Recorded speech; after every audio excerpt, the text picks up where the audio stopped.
What's up, everyone, and welcome back to Cinematic Reviews. As always, I'm your host, Chris, and this, of course, is the show about all things movies and TV. Well, welcome to Marvel Fridays, everyone, here on Cinematic Reviews. I'm super excited about our new event. Our Friday events have been really, really fun so far on the show. We've done the Fright Nights, and now we're going to do Marvel Fridays. Each week, we're going to tackle one project of the MCU in preparation of Avengers Doomsday, which is set to be released in theaters on December 18th, 2026. What gave me the idea for this event was I was looking at the calendar. We're about a little over a year until Avengers Doomsday comes out. So I did the math on which date would make sense to watch every single Marvel project in order leading up to Avengers Doomsday, and that is today, November 7th, 2025. So starting today and every Friday for the next year plus, we'll be talking Marvel, one Marvel project of the Marvel Cinematic Universe. That includes the series that are currently on Disney Plus. So we'll dedicate one full episode for an entire season of that series. In Loki's case, we'll do an episode for season 1 and then season 2. It's going to be awesome, guys. I'm super, super excited about Marvel Fridays on Cinematic Reviews. A couple of reminders on the top of the episode. You can watch the show every week at youtube.com/the Cinematic Reviews. You can also listen to the audio version on your favorite podcast networks, such as Apple Podcasts, Spotify, Amazon Music. You can find us on there. Also, check out these social media pages, Instagram, Facebook, and X, where I post a lot of the artwork for each episode, as well as breaking news like I did just before recording the episode today. They released some first looks at Michael, one of the biggest movies happening next year, starring Jafar Jackson as Michael Jackson. The movie, of course, will be centered around the king of pop himself, Michael Jackson. It looks really, really good. Check out those photos that I released on social media. We're definitely going to be doing that movie on the show. It's going to be great. Can't wait for 2026, but we are going to finish off 2025 really strong with Marvel Fridays. Let's head into news and reactions before we get into our feature film of the day, Iron Man.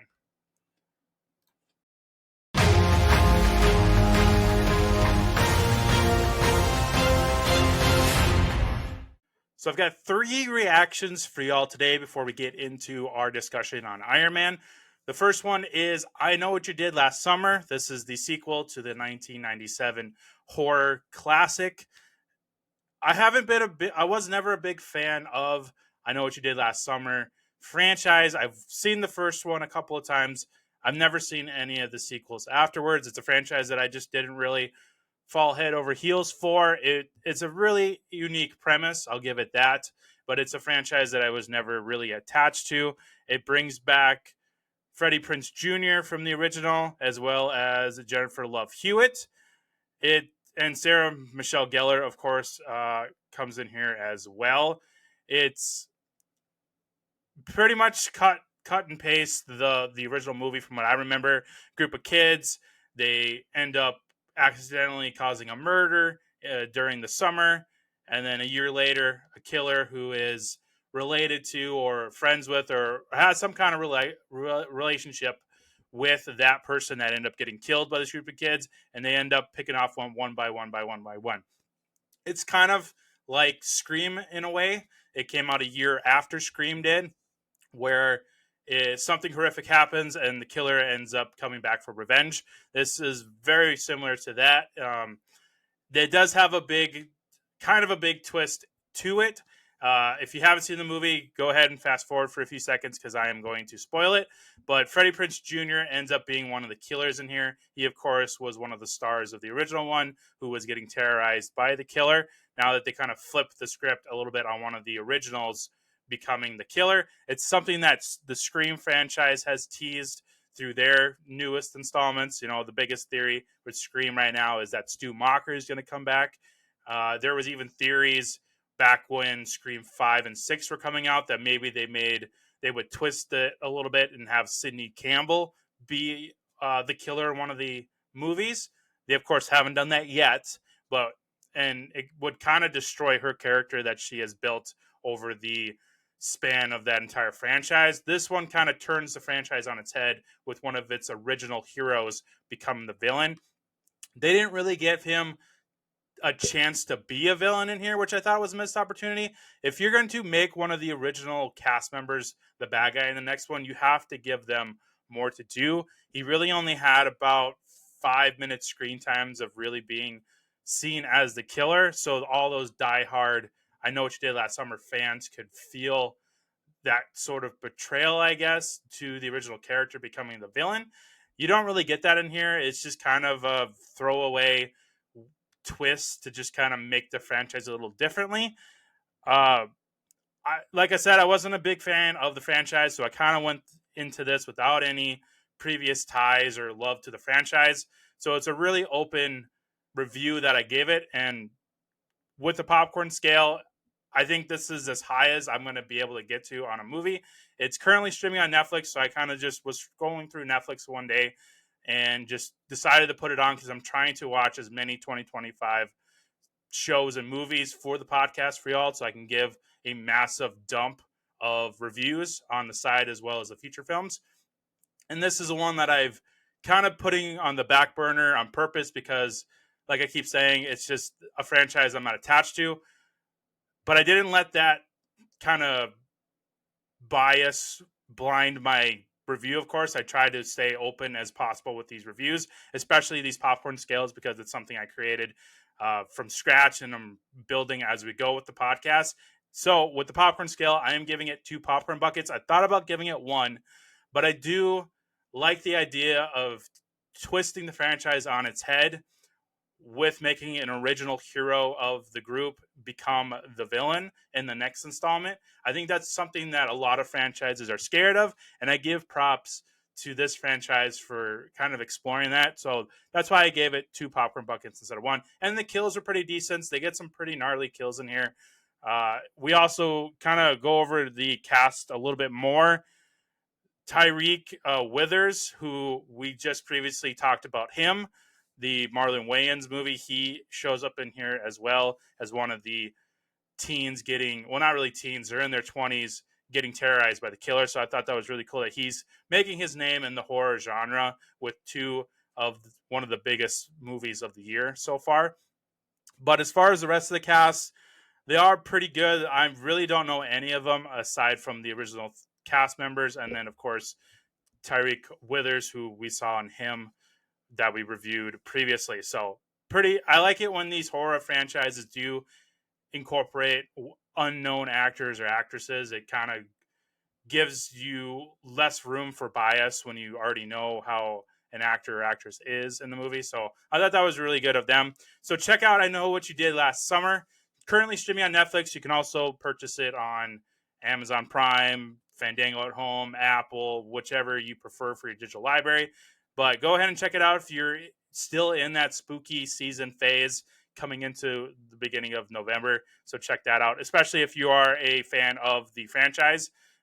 You might end up enjoying this franchise installment. So next movie on our list is Peacemaker Season 2, which is currently streaming on HBO Max. This, of course, is the second season to the DC Studios hero Peacemaker, who's introduced to us back in James Gunn's Suicide Squad movie. He previously did Season 1.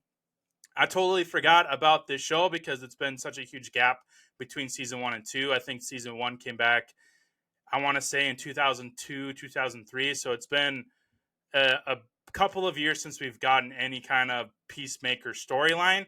I wasn't a huge fan of Season 1. Towards the end, I started to kind of get more in touch with the Peacemaker character.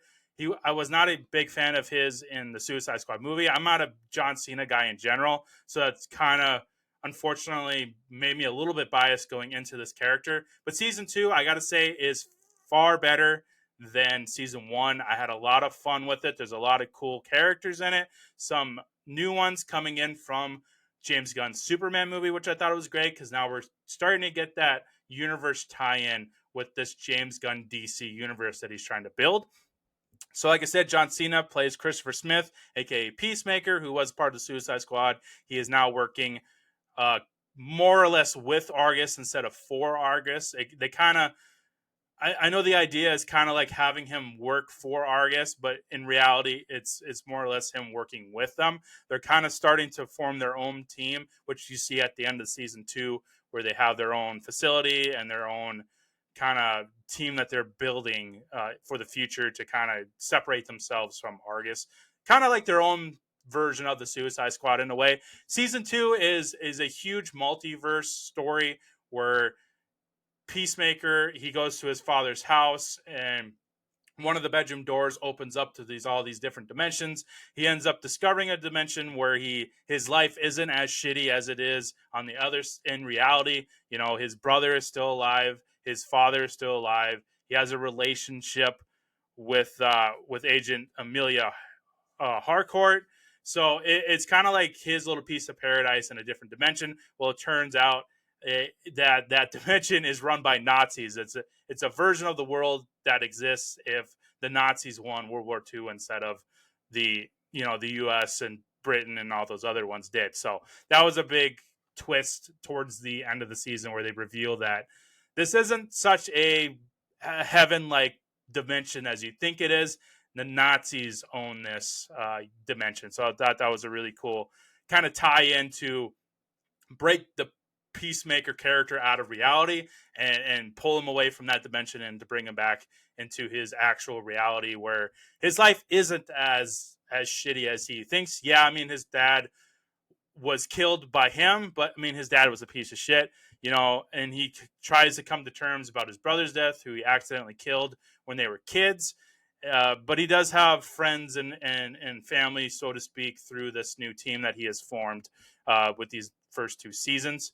Some of the other cast member, we've got Freddie Stroma returning as Adrian Chase or Vigilante. He's really funny. He's kind of the comic relief to the group. He's kind of a dorky Deadpool-like character who I really like. He ends up teaming up with himself in that new reality. They do the Spider-Man meme. It was really pretty cool to see that. Some other characters I already mentioned: Jennifer Holland as Harcourt, that's kind of Peacemaker's love interest.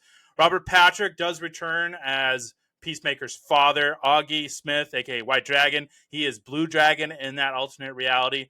But it was really cool to see Robert Patrick back. What else we got? Like Frank Grillo returns. Frank Grillo, from the Marvel universe. We're going to talk about him when we get to the Captain America movies because he was a big part of that. Frank Grillo is an actor that I really, really love. I was super excited to see that he is a part of the DC universe since he really only had a small character role in the Marvel universe. He's kind of getting his feet wet again in the superhero universe, which is great. I think he's a very, very underrated actor, and I absolutely love Frank Grillo. He plays Rick Flag Sr. He is the father of Rick Flag, who we were introduced to in the Suicide Squad movie, played by Joe Kinnaman, who we get to pop up here in a scene. We get a flashback episode that in the dimension that Peacemaker travels to, he is actually still alive, and he's working with Harcourt, and they kind of have a on and off relationship. So that was really cool to see Joel Kinnaman back in the universe. Tim Meadows joins as Fleury, who is this kind of weird agent of Argus who ends up joining their team at the very end. I love Tim Meadows. You don't get to see him too much, but he's always a fun time to see on TV. We've got John back, played by Steve Augie. He was in season one as kind of the dorky IT guy who is always scared. So pretty much most of the cast was brought back for season two from season one with the now great addition of Frank Grillo.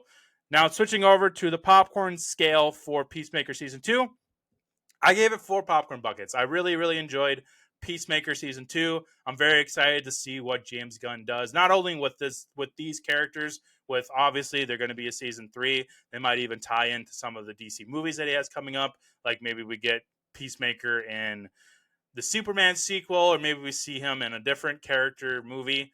But I'm giving it 4 popcorn buckets. It's really, really awesome. I love that James Gunn is now taking over DC and kind of putting his spin on things. I mean, I love the Zack Snyder universe, and that'll always have a place in my heart. But I'm really liking what I see here from James Gunn. We also get a cool cameo from Nicholas Hoult, who plays Lex Luthor in this universe from the Superman movie. He pops up in here in one of the episodes. So it's really cool that they're starting to tie all these movies together. It's very similar to what Marvel's doing with their movies and shows. So it was really cool. So our third and final review for today is one that I would never have guessed that I would be doing on the podcast. I just randomly was scrolling through Netflix and I finally gave into it. It's this year's, well, one of the biggest movies of the year, especially in the kids family category, in the musical category. So we're going to be talking about this during the Cinematic Awards, and that is K-pop Demon Hunters. Now, if you would have told me when this movie first came out in theaters and on Netflix that I would be reviewing this movie on the podcast, I would have said you were crazy. But here we are. I am now talking about K-pop Demon Hunters, and surprisingly, very, very entertaining and enjoyable movie. I had a really good, fun time watching this movie.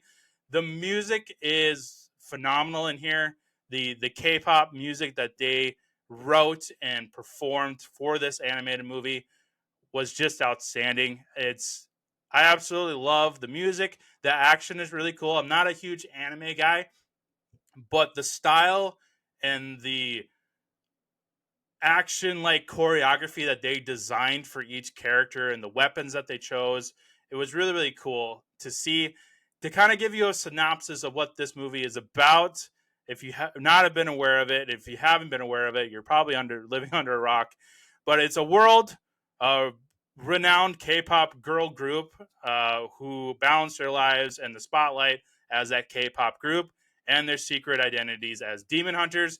Well, it turns out that the rival boy pop band is actually demons that they have to fight. There's a lot of musical numbers in here, a lot of swords action, karate. It's got everything in here. Great animation style. I really like the decision that they made with all the animation in here.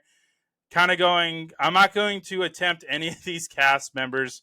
I'm just going to butcher them all, and they deserve better than that. But Rumi, Mira, Zoe, those are the characters in the girl pop group. They are really, really awesome in here. Then you start getting into some of the boy bands. Ji-Nu is the character that's kind of leading the boy band in against the demon hunters. He's kind of like the lead. The demon is kind of channeling himself through it. Apparently Ken Jeong was in here. I didn't know that. He plays Bobby. I'm gonna have to go back and watch it.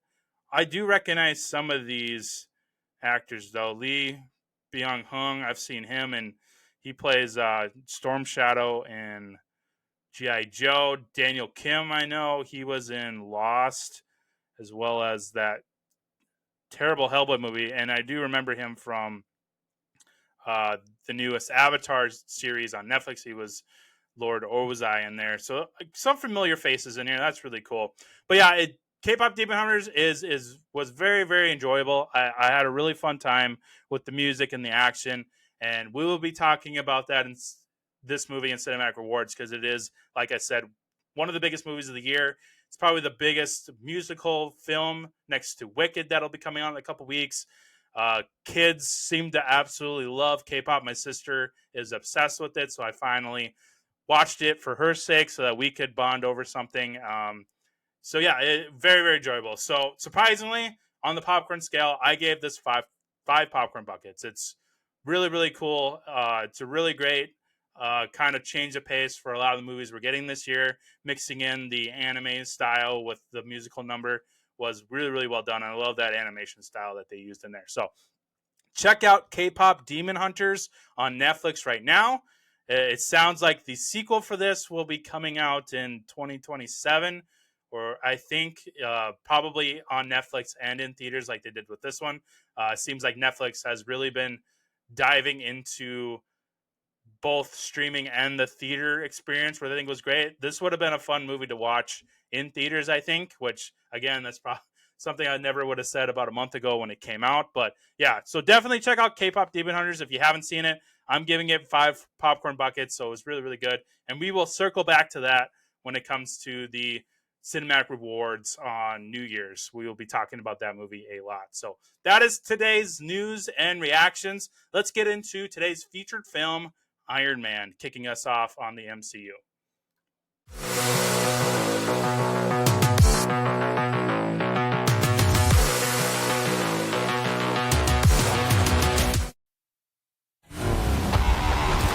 Mr. Stark, you've been called the Da Vinci of our time. What do you say to that? Absolutely ridiculous. I don't paint. What do you say to your other nickname, the Merchant of Death? That's not bad. They say the best weapon is one you never have to fire. I prefer the weapon you only need to fire once.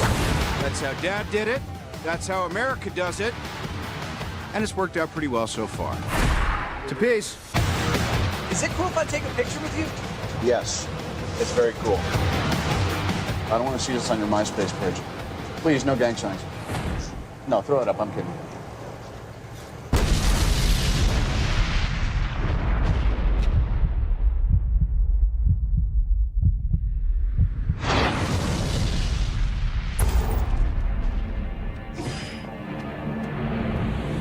You have till tomorrow to assemble my missile. I should be dead already. Unless it was for a reason. I just finally know what I have to do. That doesn't look like a missile. What are you building, Stark? I'm working on something big.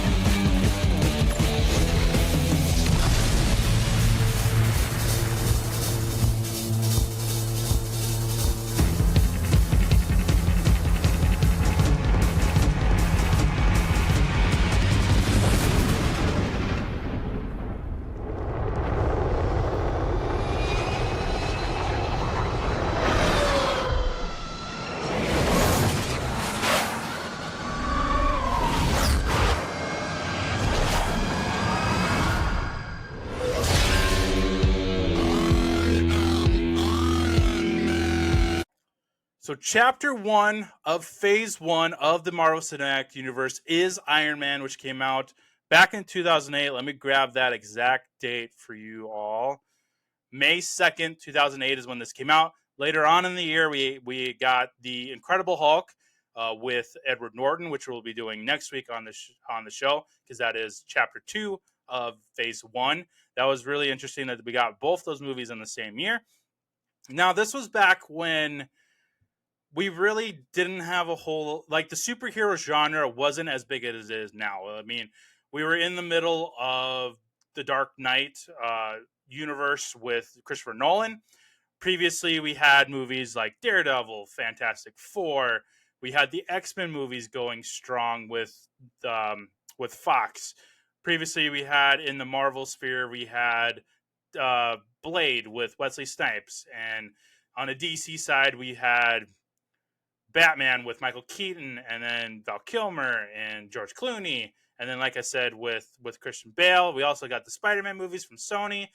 Currently, this would have been right after the Tobey Maguire trilogy. They would have been in 2008. They probably would have been in the middle of deciding what Spider-Man 4 would look like, if it would even get greenlit. Well, then, as we know, that history tells us, a few years later, we would end up getting Andrew Garfield's Spider-Man instead.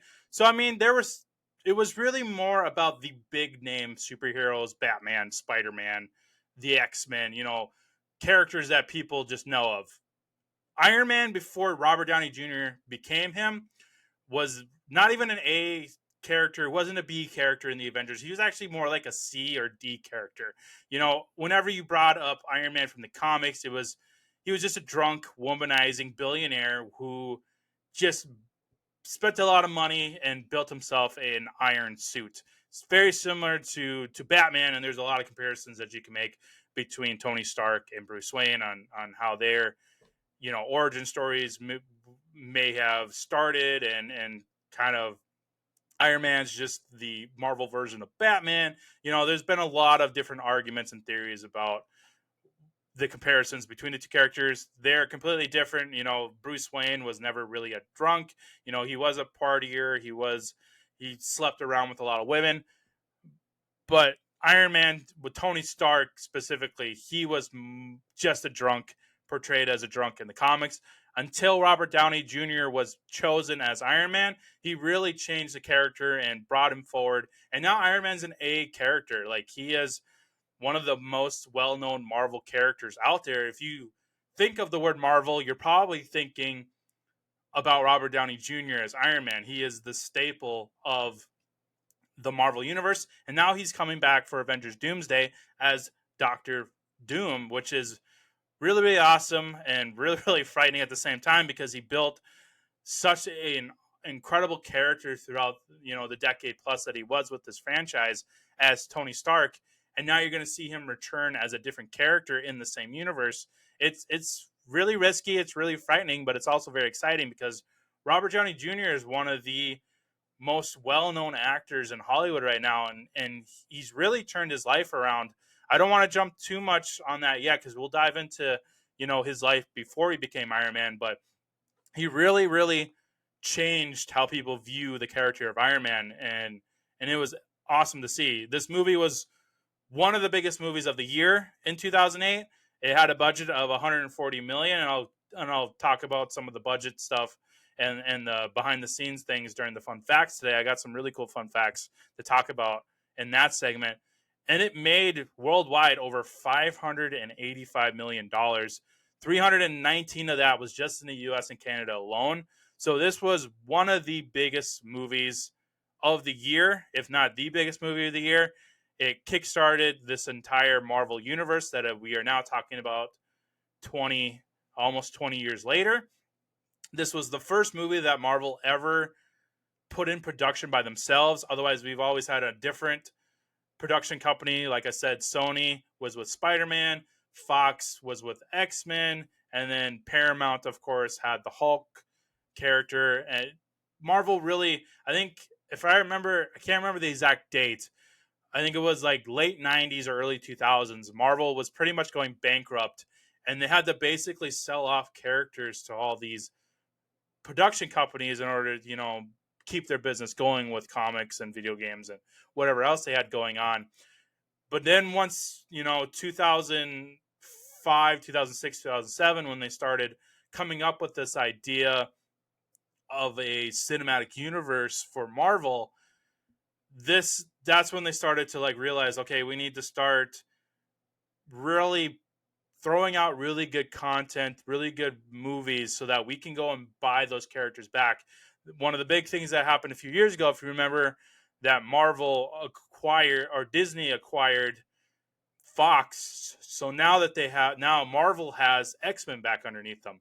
And that was another huge thing when Disney bought Marvel. That really changed the game, because before that, they had a 6-movie plan before Disney, with Iron Man, with Hulk, with another Iron Man, Captain America, Thor, and then they were going to do an Avengers movie.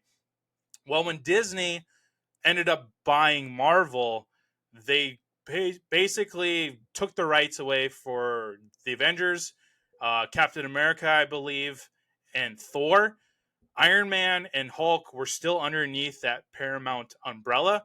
And technically, I think Hulk is still underneath Paramount. That's why it's been so long for us not getting a Hulk movie. It's still really kind of a gray area there with some of these characters. Spider-Man's another big one where I don't think in my lifetime we're going to ever see Spider-Man underneath the Disney Marvel umbrella fully. I think Sony is going to hang on to Spider-Man as long as they can, even though, and I don't want this to turn into a Spider-Man episode, because we're gonna get into that, of course, when we get to the Tom Holland movies, but Sony really needs to relinquish the rights to Spider-Man. Their track record with movies the last 5+ years have been really, really bad. The only really good Spider-Man related products that they have released out there has been the Spider-Verse. And then, of course, the Tom Holland Spider-Mans, which, to be honest, that was mainly Marvel working on it. They had Sony kind of just handcuffed to them because of legal reasons. But really, the success behind Tom Holland's Spider-Man is Marvel. Sony by itself, I don't think could ever make as good of a quality Spider-Man movie like they did with Tom Holland. Now you can make arguments that the Garfield ones are better or the Tobey Maguire ones are better, but to me, I think Marvel is going to always still be in that state of we need to start buying these back. And they obviously have enough power and, of course, money with this multi-billion dollar franchise that they have created since 2008 to buy back all those characters. You know, they acquired Daredevil back. They now have Blade back, even though that's a huge mess. Really, the biggest one that they are leaving behind is Spider-Man, and we've been really fortunate that they were able to come up with a deal with Sony back in when was it? I think it was 2015, 2014 is when they finalized that deal, and then 2016 or 17 is when that first Holland movie came out. So it's really been a kind of a bumpy ride, but a very successful bumpy ride for Marvel Disney. And it all starts with this first Iron Man movie that just blew everybody's socks off. Like when Iron Man came out back in 2008, I was like, I mean, I know Iron Man, but it was a character that I really associate with Marvel because, like I said, he was more of a CD character and just a drunk. But when I finally saw, I think I never saw this one in theaters. It wasn't until I think Iron Man 2 was the first Marvel movie in this universe that I saw in theaters. I didn't see The Incredible Hulk in theaters either because that Ang Lee Hulk movie just really bummed me out and I wasn't really in the mood for another Hulk movie. But once I saw this Iron Man movie, probably a year later, it blew my mind. So then when I heard that the Incredible Hulk was actually attached to this franchise, I went back and I watched the Edward Norton Hulk. I was like, this is really good. I wish I would have seen these in theaters. And of course, you know, I was pretty young at the time. I think I was just ready to go into high school at that time when these movies were coming out. So, you know, middle school, I wasn't like the giant movie nerd I was back then. But as soon as I started to discover this Marvel universe, I really, really got attached to movies. And that's when Iron Man 2 came out. I went to theaters to that. And then I actually went to the midnight showing of Captain America, the first Avenger. That was the first midnight showing I had ever been to. Before that, we had Thor, which was really awesome. I have a crazy story to talk about at my screening of Thor with my brother, but I'm going to save that story until we get to the Thor episode because it's pretty wild that happened at the Thor premiere that we went to. But I want to just a little tease there for the Thor movie, but it's a pretty crazy story that we had. Anyways, I digress. So once this first phase of Marvel came out, it really changed the game for Marvel and the superhero genre in general. Now, you know, 2025, we're 50 plus movies and shows deep into this franchise, and you can really feel the burnout on people. I think once Endgame was done and out, we're like, okay, that was a great 10 years. Let's kind of hold our breath a little bit. Let's rethink what the next phases will look like. And then they started to come out in phase, 4, 5, and 6. And it was like, these are not great. Why can't we get back to the first 3 phases of this universe where we had really good quality and really relatable stories and characters that we love? And so Marvel's really been in this slump the last few years. I mean, I know COVID really impacted the movie business, so you can associate COVID with a lot of that. But it's just really unfortunate that you can really see a fine line between phases 1 to 3 and then 4, 5, and 6. They're getting better now, as with like Fantastic Four, Daredevil, Deadpool and Wolverine. Daredevil Born Again was awesome. Now we're getting another Tom Holland Spider-Man movie. We're getting season 2 of Daredevil Born Again. We're getting another Avengers movie. So they're starting to get momentum. And I think what really sparked them was that Deadpool and Wolverine movie. And I talk about it on that episode. Feel free to go back and watch that episode, but we will do a rewatch episode since it is a part of the MCU now. But that one really kind of sparked something there to where now we're in this big run of really good Marvel content. Like, not even just the movies, but the shows too have gotten better. I know I talked a lot of crap about Ironheart, but I quite enjoyed Ironheart. I touched on it a little bit during one of the reactions segments of one of the episodes, and we're going to dedicate an entire episode to that, of course. But Marvel is starting to get that spark back that you felt in 1 through 3. So I think with this incoming Avengers Doomsday storyline that they're about to get, I think Marvel is again in a good spot with its fans, and hopefully that they can kind of steer the ship back to what they were, in the first 3 phases.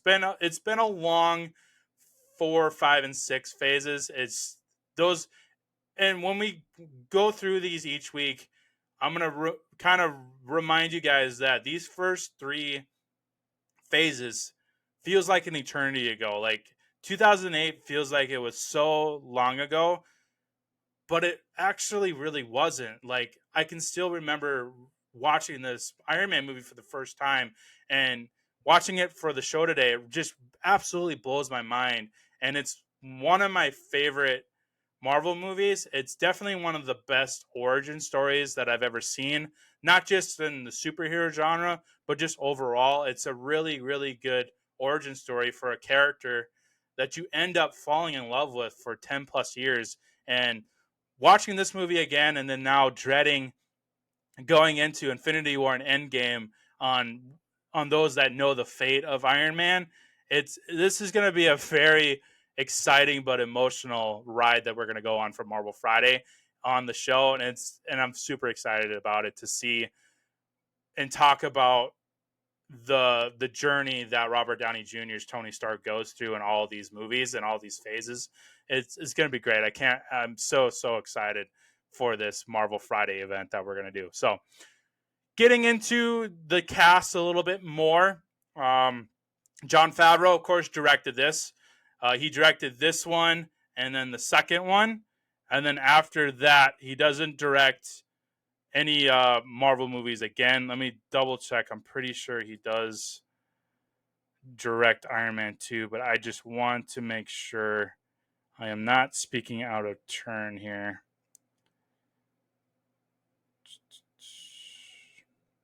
Yes, he did direct Iron Man 2. I believe it was Shane Black directed Iron Man 3, because at that point he was into the Star Wars universe with The Mandalorian when that one was kind of coming out. I want to see if he ended up helping write the movie too, which is really great. Favreau is a great writer because he not only did he direct a lot of the Mandalorian episodes, but he also wrote all of them. And I think he's currently writing the 4th season finally. But Jon Favreau is a very underrated actor and director. I think he is very, very meticulous, and he wants to tell a really good story that people kind of talk about for years. And I really, really respect that in a director where he actually wants to create something beautiful. You can tell in the Star Wars universe of how much care he puts into it and how much dedication with how great that quality is in the Mandalorian. And it really shows here in Iron Man, where him and Robert Downey Jr., like there's a story that I was reading in preparation for today's episode where Robert Downey requested that in his office be right next to Jon Favreau so that he can be part of the writing process and be basically uncredited as a writer of this character and work really closely with Favreau. And now over the years, they are basically best friends after this experience. And it sounds like the shooting of this movie was quite an ordeal and quite a friendship making experience for everybody involved. It sounds really, really awesome, and to read about what they were doing on set, having to create this, and then now seeing what it turned into now in 2025 into this massive multi-billion-dollar universe. Like this entire franchise was hindering on Iron Man. Favreau was under immense pressure to release this movie and be at the highest quality possible, because Marvel had this ambition to make this huge franchise, but it all starts with its first film, which was Iron Man. So he was under immense pressure. He really wanted to get this right and perfect, and you can tell because he puts a lot of dedication and detail into the writing, into the casting, into the special effects that they use to bring the Iron Man suit to life, the different techniques on set that they had to come up with to kind of save production budgets so that they can kind of maximize their profits in the end. And just in case this movie doesn't explode like it did, they could have somewhat of a profit margin to where they can continue on this path.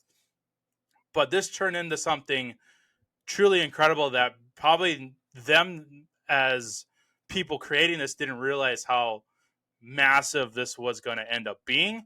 They just really wanted to just focus on this one story and get this one story right. But it just branches out into this massive, incredible universe that, I mean, podcasts are dedicated to. I mean, there's actually MCU dedicated podcasts, and it's all thanks to this Iron Man movie being this incredible piece of art that Jon Favreau sunk his teeth into and just accepted that pressure and did a phenomenal job in creating this. So bravo to Jon Favreau for creating one of the best superhero movies and the best superhero origin story ever with Iron Man. It's truly, truly incredible. Now, the star of the movie, of course, Robert Downey Jr. as Tony Stark. He's had quite a roller coaster of a career in Hollywood. Before taking on the role of Iron Man, he was in a few really good movies. I believe when I was reading up on Favreau's experience with getting this movie going, he landed on Robert Downey Jr. because of the film that he did, Kiss Kiss Bang Bang, which was directed by Shane Black, who would go on to direct Iron Man 3. That was the movie that he watched and was like, yes, that is our Tony Stark. That is who we want as the face of Iron Man. And Kiss Kiss Bang Bang is an incredible movie. It's a great Robert Downey Jr. movie with a great character that he sunk his teeth into, and then he carried some of that over to Iron Man with the sarcastic remarks and the jokes. He brought some of that over from Kiss Kiss Bang Bang into the Tony Stark character, which is great. That humor and that sarcasm is what makes the Tony Stark character so lovable. They really did a good job at mentioning, the alcoholism, but they didn't like shove it in your face like the comics did.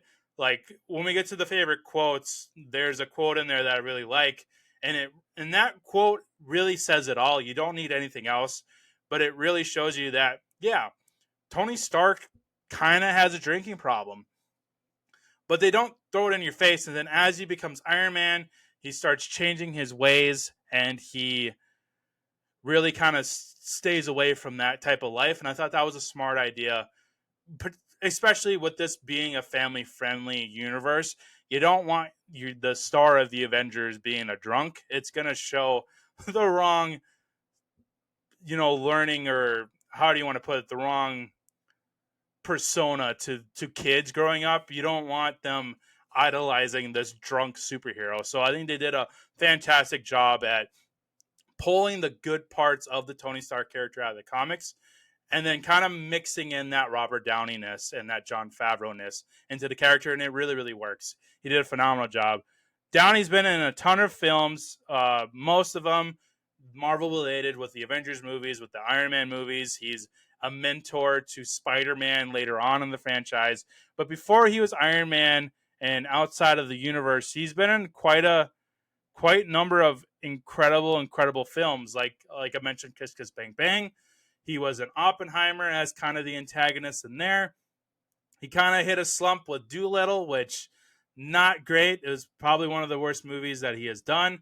The Judge, which gets a lot of hate around it, but I really enjoyed The Judge. That is that Robert Duvall film where he's the judge and he's now under investigation for killing somebody. He was in Chef briefly with Jon Favreau, which Chef is incredible. I'm really excited to hopefully do that on the podcast. It's a great film. He was in the middle of being Iron Man. He was also Sherlock Holmes in a couple movies. I think he's still trying to get a third one made. I really like him as Sherlock. That's definitely on the list for us to cover. He was in Tropic Thunder, which he's great in there. What else was he in? Zodiac, David Fincher film. Awesome role in there. Kiss Kiss Bang Bang, which came out a couple years before this in 2005 with Val Kilmer. And then really before that, it was kind of, U.S. Marshals was a blockbuster movie. He's good in there. But other than that, going through his IMDb right now, not a whole lot of bangers in there. Natural Born Killers, he's good in there. I like that one. He's got a brief role in there. But if you're not aware of the story around Robert Downey's life and his career, he was an alcoholic and a drug addict before there. He was facing some serious charges, going to prison for a long time. He finally cleaned up his act and he lands this role of Iron Man, and it just changes his life. He's not the same person as he was before. He's a different man. He's a different actor, and you can tell in his work as Iron Man that he kind of just woke up one day and really, really found something that he can connect with, which was the Tony Stark character, who there is a lot of Robert Downey aspects to that character that he can relate to. And I think that really helped build the character that it is today. That experience that he went through in his personal life, he found a connection there with Iron Man, and it's really, really awesome. So bravo to Robert Downey Jr. for creating one of the most iconic characters, not only in the superhero genre, but in movie industries, period. Like, he is one of the biggest actors in Hollywood right now, and it's because of this Tony Stark role that he played for 10 plus years. He did a phenomenal job in it. We also get some other friendly faces. Terrence Howard plays Rhodey. Some background against him. So I tend to forget that Terrence Howard was Rhodey. We've had Don Cheadle for so long as Rhodey that your mind kind of erases Terrence Howard at a point. But he was the original Rhodey. Now, if you don't know this backstory around that whole kind of debacle behind scenes, he basically wanted more money. He felt that he should have been paid more than Robert Downey Jr. When they kind of sat down at the table and say, hey, Iron Man was a huge hit. We're planning a sequel. We want to kind of redo your guys' contracts, to be fair. And he wanted to be paid more than the lead star. He wanted to be more. That's what the reporting says. Terrence Howard has gone on record saying that's not how it went down. But most of the reporting has said that he basically requested more money to be paid more than Robert Downey. He felt that he was a bigger name at the time. They said, no, we don't want to pay that contract to you. We're going to go in a different direction. And that's when they landed Don Cheadle, who we get introduced to in Iron Man 2 as the new Rhodey. But Terrence Howard was a pretty good Rhodey. I enjoyed him in this movie. I enjoy him as an actor. One of my favorite movies, I think is one of the most underrated movies ever, is in Four Brothers. He is one of the brothers alongside Mark Wahlberg, and who else was in there? Who was it? He was the detective. And Tyrese Gibson, Andre 3000, and Garrett Hedlund, who we talked about on the Tron episode. So Terrence Howard is an actor that I do enjoy. He made a big name of himself on the Empire show, which I've never seen, but I heard it's really, really good. But I think he did a decent job in here as Rhodey. I would have loved to see him play Rhodey going forward. Not that I don't like Don Cheadle. Don Cheadle is absolutely awesome. I love Don Cheadle. But I've mentioned this before on the show already. I hate it when they recast characters in the middle of a franchise. Now, this one I can kind of forgive a little bit because it's right at the very beginning. It's only one movie, and then now Don Cheadle is basically Rhodey in this universe. But you're always going to have that little blip in time in that franchise where it just slightly cracks the franchise. It doesn't completely break it, but it kind of just creates a little sliver there that just kind of throws you out of reality, like, oh, yeah, that's right. There was this big thing behind scenes. It would have been nice to get a full, fluid casting through this entire franchise. But unfortunately, that's just not the reality we live in. But they seem to make it up. It's the same thing with the Hulk, where Edward Norton was the Hulk originally. They even mention it back in forward with the Avengers films. And we'll talk about that more too. I mentioned it on the original episode for the Incredible Hulk. I'll dive into more on the rewatch too for next week. But that again kind of breaks the universe where you have Edward Norton as the Hulk, but then 4 movies later you recast him with Mark Ruffalo, and it just breaks the universe. So it's a not as horrendous as some of the recastings I've seen in franchises, but it there's still always going to be that little crack in the franchise because of this recasting. But I think Terrence Howard did a good job, and I would have loved to see him go forward with the Road character and eventually become Iron Machine or War Machine and then Iron Patriot. It would have been really cool to see Terrence Howard in that. Our villain of the film is Jeff Bridges, who I always forget is in here. It's because he shaved his head. Uh, but yes, Jeff Bridges is the villain in here. He plays Obadiah Stane, aka Ironmonger, who he turns into at the end of the film. He is the partner to Tony Stark of Stark Industries. Now they changed the story a little bit. In the comics, he actually has his own rival company. I believe it's Stan Industries or Industrial. What was the name of it? Let me look it up. Oh, I can't remember for the life of me what it was. Stan International is what his company was in the comics, but instead they decided to rewrite his story a little bit and make him one of the, I think he's like CFO or something like that, or he's kind of like the right hand man to Tony with the Stark Industries. He does a lot of the business behind the scenes while Tony goes out and parties and does whatever the hell he wants. We're going to talk about him. We actually have a new segment on the show today called the Villain Scale, and we're going to talk about him. We're going to rank his villain on how he did here, so I'm not going to jump too far into that aspect. But Jeff Bridges, talked about him a little bit on the last episode with Tron Ares. He is one of the most famous actors of our time.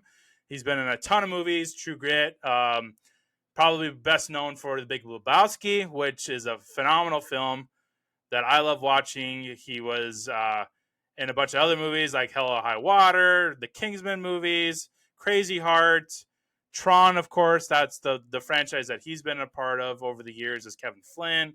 So he's been in just a ton of things, and he was the first Marvel villain in this Marvel universe.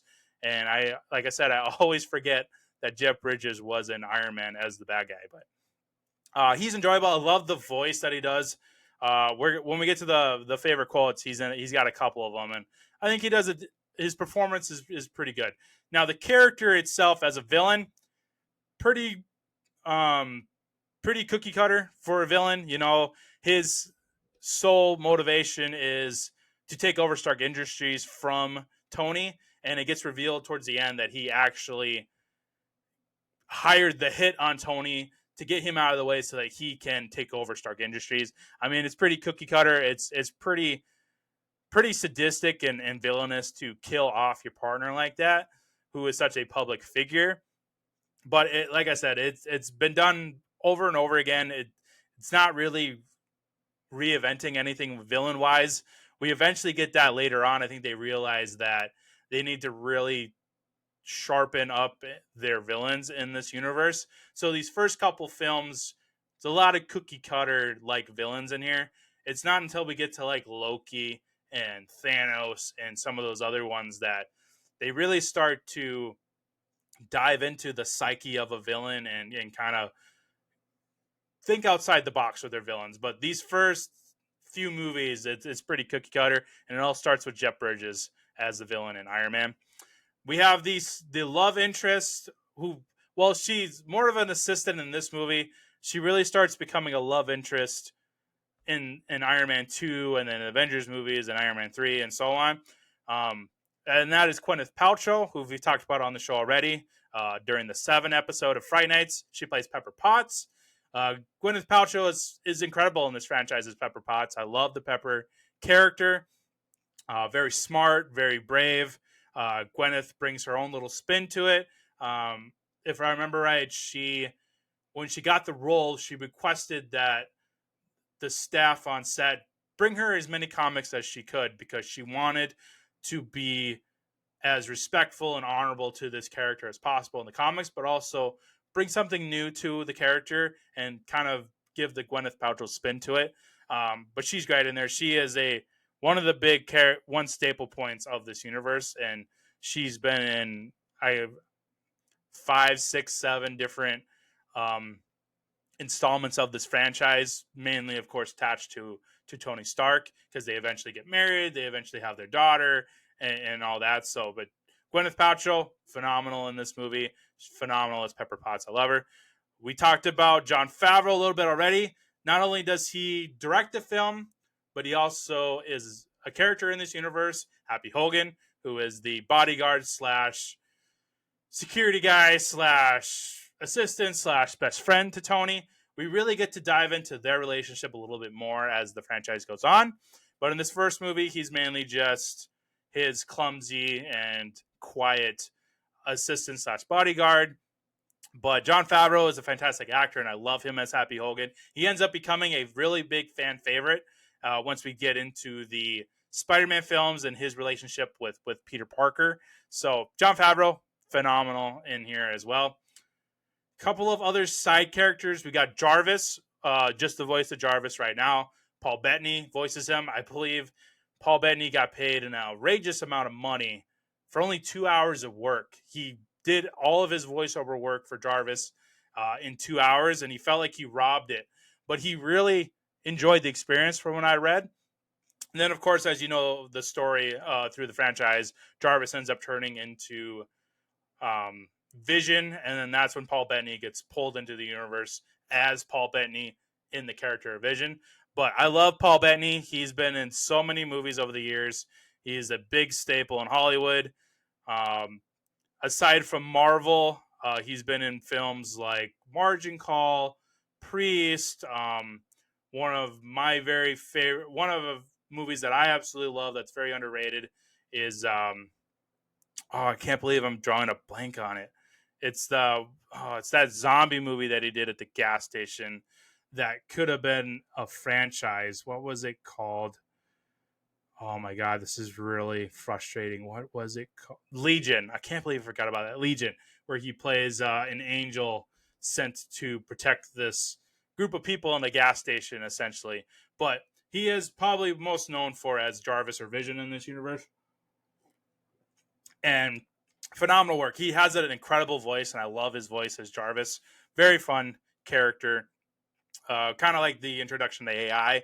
Now, I would love to turn my Alexa into Jarvis, and I'm sure there is an app somewhere that can do that, but I would love my own Jarvis. And then the last name I'll mention as one of the side characters, and that is Mr. Clark Gregg. If you probably recognize him, he is Agent Phil Coulson, who became a huge fan favorite once he was unfortunately killed in Avengers. But he did come back in the Agents of S.H.I.E.L.D. show, which is a fantastic show. We won't be doing that show on here either. I know technically it is a part of the MCU, but that is in such a far out of the main story that we're not going to cover it. I'll probably like binge it and then do an episode on it down the road.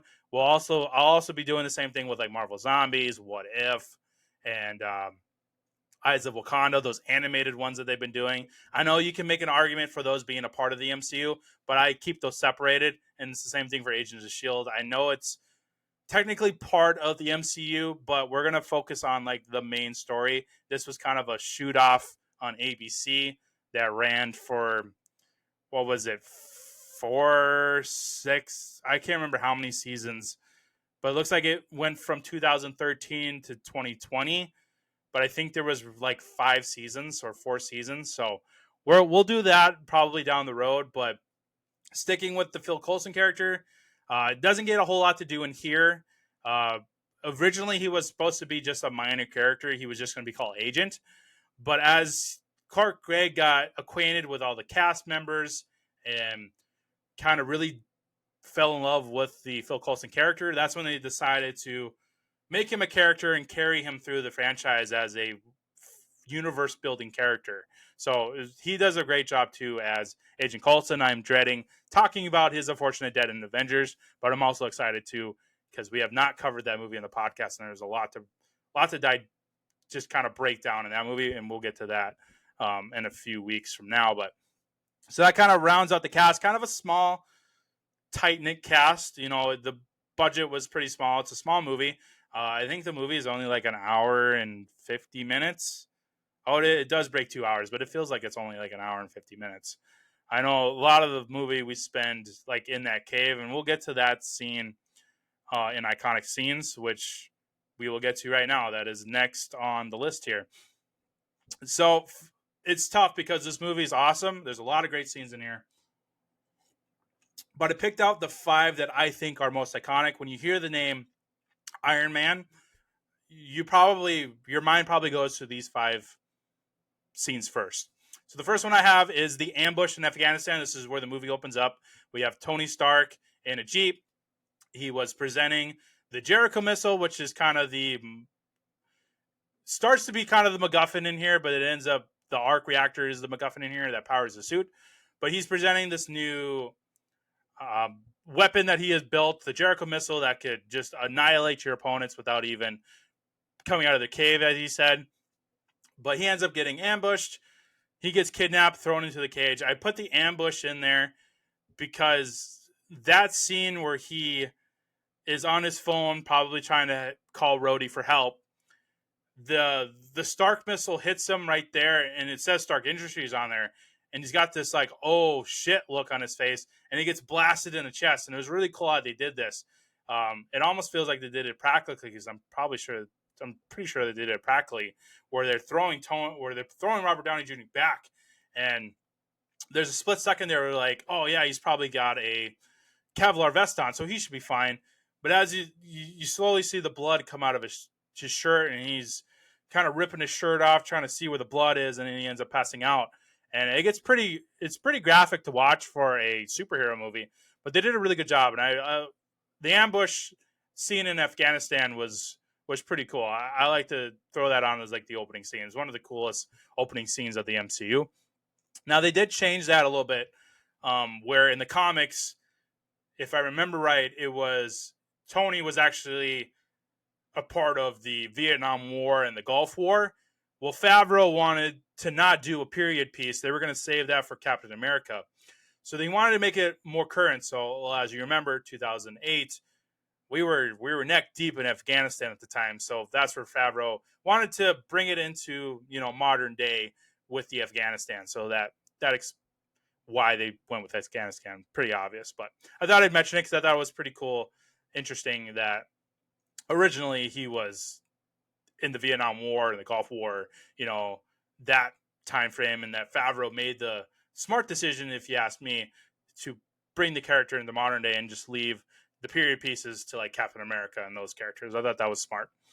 The second scene I have is Tony escaping the cave with his newly built iron suit, which is really, really awesome. He basically deconstructs like 3 different Jericho missiles and a bunch of other weapons that the 10 rings, which we'll talk about throughout we'll touch on them in Iron Man 3, and then we'll get to them once we do Shang-Chi. But the 10 Rings is this terrorist organization that was hired to kidnap Tony. They confiscated a lot of the Stark tech weapons, and he is instructed to build a Jericho missile by himself with his buddy Jensen, who we'll talk about here shortly. He wasn't on. Can't believe I forgot about Jensen, but we'll talk about Jensen briefly. He's supposed to build a Jericho missile from scratch with these random pieces of weapons that they scounged up from Stark Industries. Well, Tony's smart. He's not going to build this missile for these people because, one, it's gonna be made to kill people, and he's not a murderer. And 2, they're just gonna kill him anyways, even though they say, "Hey, build the Jericho missile." And I love that scene too, where he realizes the weapons are there. The Jensen's translating, goes, "Yep, if you build the Jericho missile, we'll set you free." And Tony's like, "Yeah, no, that's bullshit." As he's shaking his hand, he goes, and obviously these guys don't really understand English, so he shakes the guy's hand and he goes, No, you won't. And then Jensen agrees as well. No, you won't. Basically saying that I build this missile, you guys are going to shoot me. So he gets this bright idea to build an iron suit built out of these Jericho missiles and all the other weapons around and basically escape himself. And it's really cool how he was able to deconstruct these missiles that he designed and to build this suit that is one of the best weapons ever created. But before that, he ends up building an arc reactor in his chest because of the missile that went off him. Shrapnel went inside him. Jensen, being a surgeon, had to hook up a car battery and a magnet to his heart to prevent those shrapnels from piercing his heart and killing him. Jensen, they said that the name was The Walking Dead or something because it takes like a week for the pieces of shrapnel to eventually hit your heart and kill you. So Tony gets this idea of building a miniaturized arc reactor to stick inside his chest, and that's for the first 2 phases or 3 phases, 1.5 phases of the MCU. He's wearing this arc reactor that shines outside his shirt. Eventually, he has the surgery with technology and all that advancing to get the shrapnel out, and he doesn't have to wear the arc reactor anymore. But this is what also powers the suit. So then he gets this idea of building this ultimate weapon with the arc reactor. And the suit, it's bulky, but it really resembles the original suit from the comics, which I'm glad that they did. A lot of people associate Iron Man with the red and the gold coloring. But actually, the first suit was just gray silver. It was just, he looked like a Tin Man. And that was really cool that they kind of modernized that a little bit and brought that in there as the Mark I armor. And then eventually we get into, as he calls it, the Hot Rod Red and the yellow in the Marks II and further. But I really like the scene where you get to see him and Jensen kind of build this relationship with each other. They bond over this experience that they're in, being held hostage in the cave. They're building this really cool suit together. And they become really good friends. Unfortunately, Jensen dies. Poor Jensen. I absolutely love Jensen. Just an innocent man caught in the middle of a war.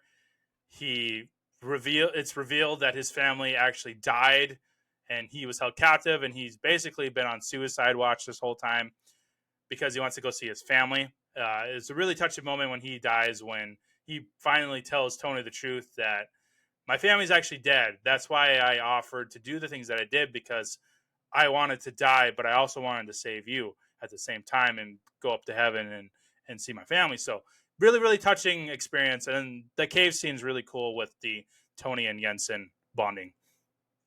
The third scene I have is Iron Man taking down the 10 rings, which is really, really cool to watch this iron suit that he built in a matter of a week just obliterate these guys. He's got a flamethrower on his arm. He's got homemade rocket projectiles going at everybody. He's got it in an armor that probably doesn't fully protect him, but it deflects the bullets off enough. You get that cool maneuver where he's kind of holding his arm up and then the slat comes down and he's able to deflect a bunch of bullets. Eventually he gets to a point where he needs to basically escape from the sky. So he built in these one use only jet propulsions out of his feet, and it shoots him up out of this area, crash lands into the desert. But unfortunately, Rhodey is able to find him. But it's really, really awesome action in here with the Iron Man suits. I love all the choreography and the thoughts that they went through to figure out all his different gadgets that he would have on his suit. And of course, as this movie goes on and then the franchise, the MCU goes on, he obviously improves the armor, gets different cool weaponry. He ends up making that nanotech suit that he can basically fit in his pocket in Infinity War. So watching the first iteration of the Iron Man suit's really, really fun. And it's going to be fun as we go through each week on the different suits that he builds over this MCU experience. So that is number 3. Number 4 is when Obadiah steals the arc reactor from Tony.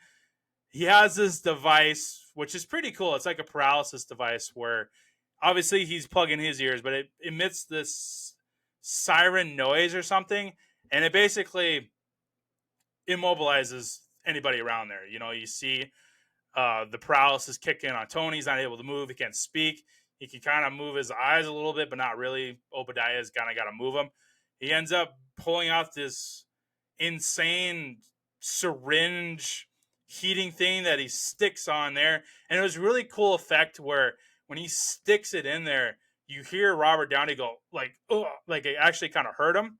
It was pretty cool how they did that without, like, Downey's performance in here is freaking amazing. Like, this is top-notch acting in a superhero movie. Really, really awesome. I digress, though. So he pulls out the arc reactor, and Obadiah, you get this really sinister moment where he's kind of leaning on Tony, and he's looking at the arc reactor, and he goes, this is your legacy, Tony. This is what you're going to be remembered for, and I just took it from you. Like, I am the bigger man. I am going to take this thing that you built, and I'm going to get rich off of it. You know, it's such a sinister move to do, and Jeff Bridges does a really good job. I really like his performance in here, even though the writing around the character itself is very cookie cutter, but Jeff Bridges is really good in here. I love his performance in here. And then the last scene I have is the big Tony versus Obadiah / Ironmonger fight at the end, where you get this huge street fight. You know, they're throwing buses at each other. They're throwing cars. You get that cool moment where Iron Man's got to catch that car full of people, and he's got to set them down. He's got to go through a bus that gets thrown at him. Eventually, we get to one of the Stark Industries facilities. They're fighting on the roof. Tony crawling up on top. I mean, the Ironmonger suit, which Obadiah stole and kind of made it himself. He made it like 100 times bigger. So Tony's kind of like a little insect jumping around him. He's pulling out his targeting system, all that. It's really cool action, really well done. Choreography wise, they're really, really cool. You get that really intense moment where Tony's could potentially be dying if Obadiah is able to hit him with a missile. You have Pepper down below trying to help Tony as she can. He tells them to blow the reactors so they can fry Obadiah's suits, but Iron Man is in the crossfire, yada, yada, yada. It's very emotional, but really, really awesome fight sequence at the end. Really, really cool. I love it.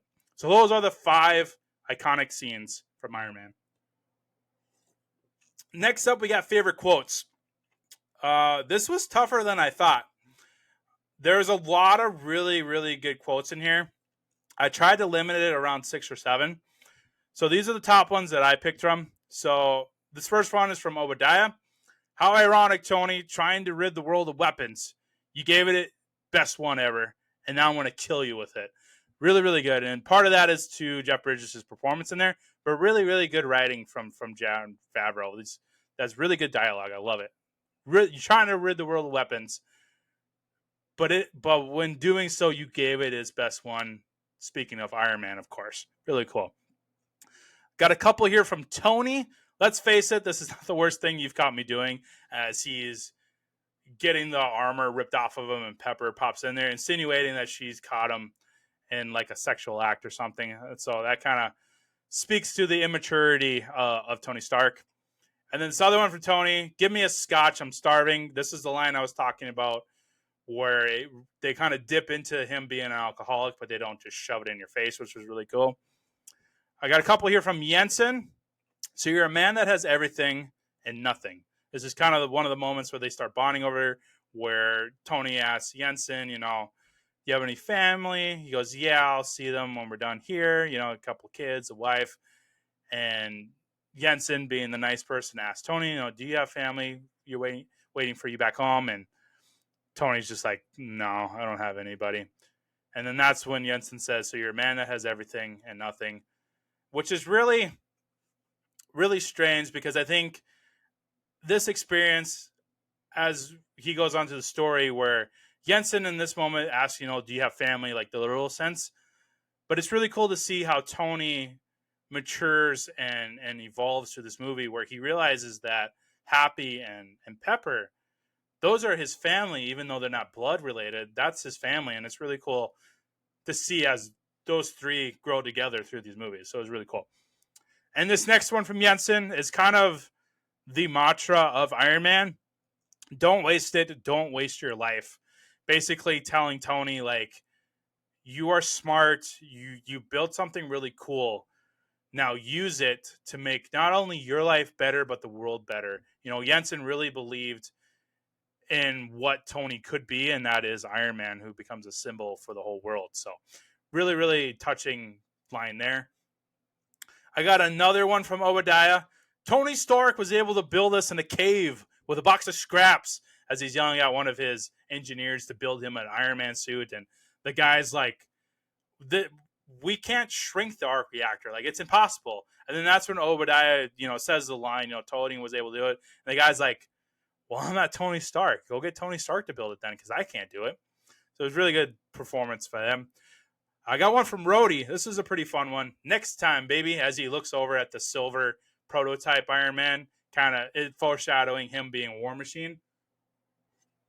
So that was really cool. And then this last one from Tony is like the most famous line from the whole franchise. It's where we get to the very end at the press conference, and he looks at the card and he looks up and he just goes, I am Iron Man.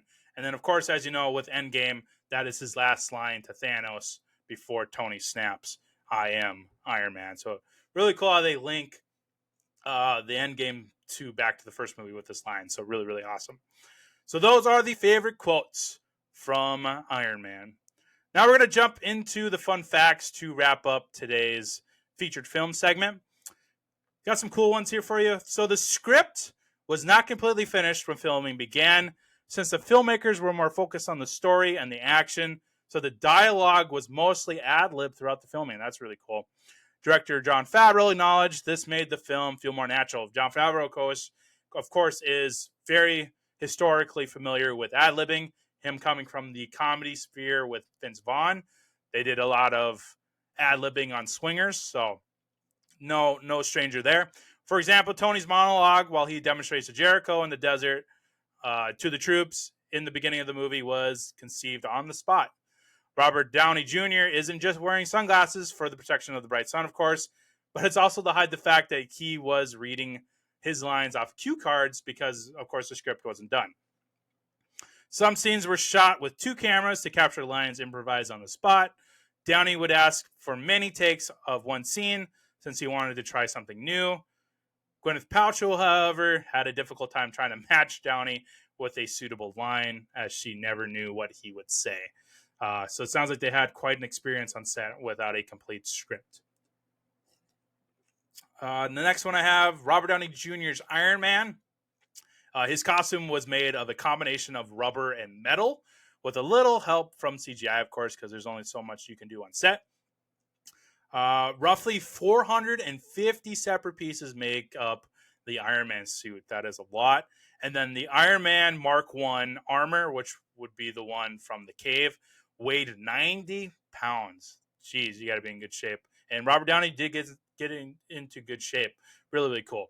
And another story, I didn't include this in here, but it was a story that I was reading on Favreau, prepping for the podcast. So when Favreau was basically hired on to direct this movie, he was so excited that he lost 70 pounds. So bravo for him. Wanted to shout that out. Robert Downey, of course, as these movies go on, got into really good shape to keep up with the superhero persona. So that's really cool. An animatronic puppet of the Ironmonger was built in the film by Stan Winston Studios. It stood 10 feet tall and weighed 800 pounds and was built on a set of gimbals to simulate walking. It required 5 operators to run. That is probably where a lot of their budget went to. It took approximately 17 years to get the film into development. Originally, Universal Pictures was to produce the film in April 1990. Jeez. They later sold the rights to 20th Century Fox. Later, Fox sold the rights to New Line Cinema. And then finally, Marvel Studios decided to just handle their own creation and get the rights back to Tony Stark and Iron Man. So that is quite a journey that this film took. The sound used during a target lock-on in Iron Man's head-up display is the sound of the laser cannon firing in Space Invaders video game. That's really cool. And then I included some castings here. Sam Rockwell and Clive Owen were considered for the role of Tony Stark. Sam Rockwell, of course, would go on to play the director of Hammer Industries in Iron Man 2 and being the antagonist in there. And then Hugh Jackman was actually offered the role of Tony Stark, but obviously he declined it because Robert Downey Jr. played it. I think that would have broke the universe if he played Wolverine and Iron Man. So I'm glad that he turned it down. I couldn't really find a reason why he turned it down. I'll have to do some digging and I'll probably post that. But I think it was for the best that he turned it down and Robert Downey Jr. ended up with Iron Man because he is fantastic in this movie. So that is Iron Man. Very exciting chapter 1 to our journey through the Marvel Cinematic Universe. Incredible movie. One of the best origin movies, not just in superhero genre, but period. Robert Downey Jr. is incredible as Tony Stark. He is an icon in the superhero genre, but also in Hollywood. Phenomenal job from Jon Favreau as the director. They did an incredible job. Fantastic movie. Can't believe here we are in 2025. 50 plus movies deep, and it all started because of this one. This incredible film. So let's end the show like we always do with the ranking segment.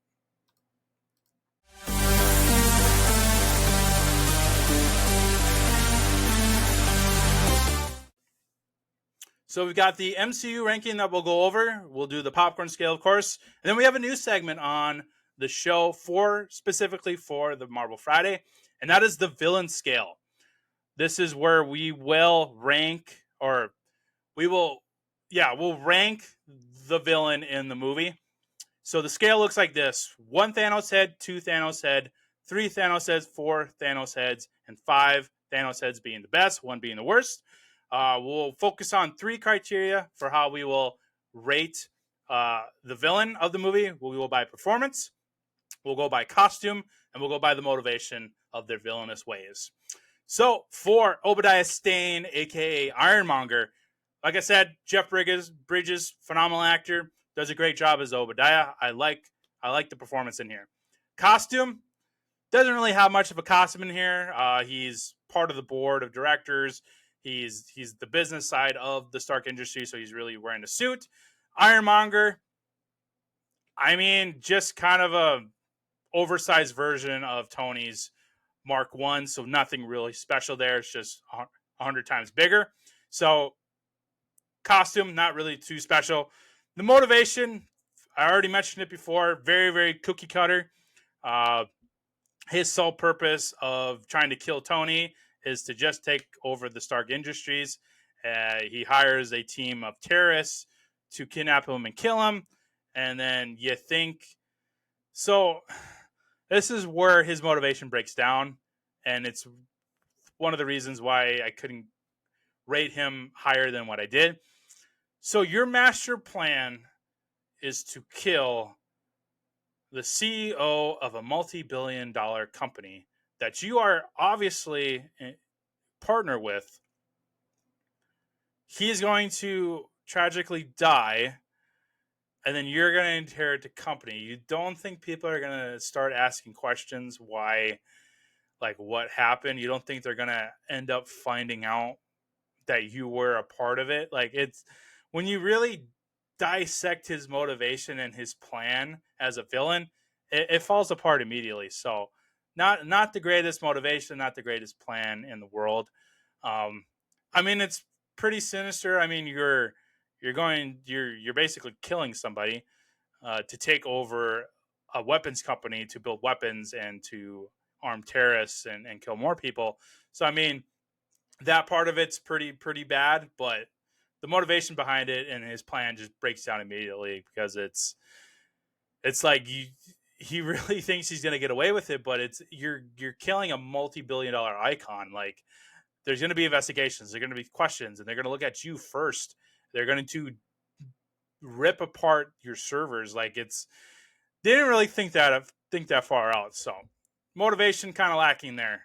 So for the first villain scale, I'm going to go with 3 Thanos heads, mainly because of the performance. I really do like Jeff Bridges' performance in here. I think he did a great job, but costume, I mean, there's nothing too flashy, but the costume and then the motivation kind of falls apart immediately. So we are giving him 3 Thanos heads for Obadiah Stane / Ironmonger. Now, the MCU ranking for Iron Man, let me pull that up here. I'm not going to read through the list because it is quite lengthy. I'm just going to reveal which spot it is in. And now on the scale, let me pull up exactly how many. I think we're at 52 projects. But I want to make sure to kind of give you an idea of where this at is on the list. Let me pull it up in my docs here. So we're at 52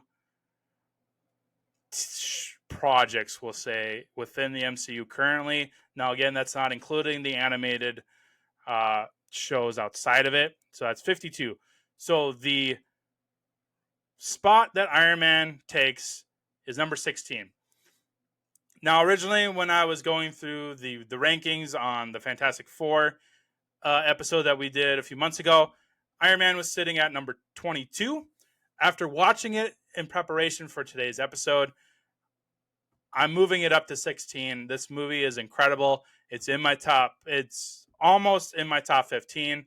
We'll see if it changes anywhere as we maneuver through the MCU in the coming Fridays. We'll see if this even goes up higher. But 16, I think, out of 52 is pretty good. Looking at the ones above it, right now I can't move it any higher. But 16, I think, is really good for it being the first movie in this franchise. It's a really, really incredible movie. So it's sitting at 16 on the MCU ranking list. And then finally, we will get to the popcorn scale for Iron Man. And I'm giving it 5 popcorn buckets. I can't give it a golden popcorn bucket because even though I want to, because of a few things, it holds back by its villain mainly. And the what else was to say? The Terrence Howard character is great, but it could have been better. But it really gets hindered by the villain in this movie. Obadiah Stane, like I keep saying, is very cookie cutter, very predictable, and doesn't really have a motivation behind it. It definitely one of the weaker villains of the MCU, and that's going to be for a lot of these first films as they start to figure out what they want their villains to be and how that wants to look like. But five popcorn buckets is still really, really good for this being the first installment of the MCU. It's an incredible movie. I love rewatching it, and I'm very excited for the rest of Marvel Fridays kicking off with Iron Man. So that'll do it for the first episode of Marvel Friday here on Cinematic Reviews. We got a lot of fun stuff coming up down the road. We're going to return to the Lord of the Rings series finally. We'll finish up with the Return of the King. That episode will be coming out next week, as well as the next movie in our Marvel Friday, The Incredible Hulk, starring Edward Norton as Bruce Banner. So we'll dive into the Hulk once again, and then we'll do a Marvel show every Friday. We'll go in order from release dates, so you can track along what we are going to cover on the episode on Friday. And then we'll get into some other new releases, like Wicked is coming out at the end of the month. We'll have the third Avatar movie coming out next month, and then we'll do some other things on the side. But the main thing on the show for the next year or so will be the Marvel Friday. So stick with us as we travel through the MCU every Friday on the show. So until next time, see you all later, and we'll talk about Marvel next week with The Incredible Hulk.